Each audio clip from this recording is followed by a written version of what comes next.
When I had the bilateral talipes when I was younger, you have doctors saying, oh, like, you're not going to be able to walk very well, or you're not going to achieve much sporting-wise. I've always thought that if you can see yourself doing something, like if you can picture it in your head, then it's achievable. I said in London when I was watching the Olympics, I kind of pictured myself being at the next one. To be able to go to Rio, I had to be the top 3 fastest in Australia and get under a certain qualifying time, which is based off a world ranking.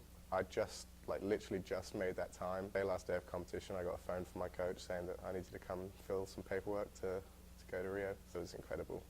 It was everything I dreamed of it being and so much more.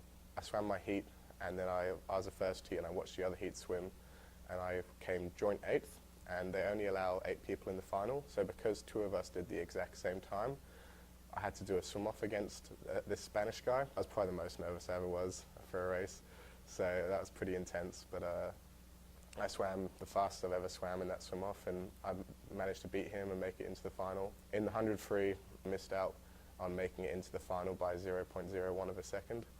You hear the phrase, no one knows the difference of a 100th of a second like a swimmer does, and it's so true. I think when you have disappointing things in life, you have to also try and always find a benefit to it. Always anything disappointing, I try and find something positive in a bad way.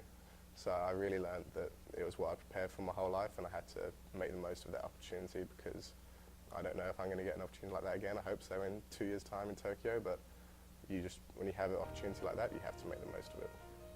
My leadership skills have maybe come from me wanting to achieve my best, but also wanting everyone else to achieve the best. So swimming is an individual sport, but it's such a good team atmosphere here. I want the best for myself, and I want the best for all my teammates as well. And I think whether it's academics or an athlete, if you want to get to the top, there's no reason why you can't. Having that mindset and drive towards something, if you can make it your everything, it's achievable.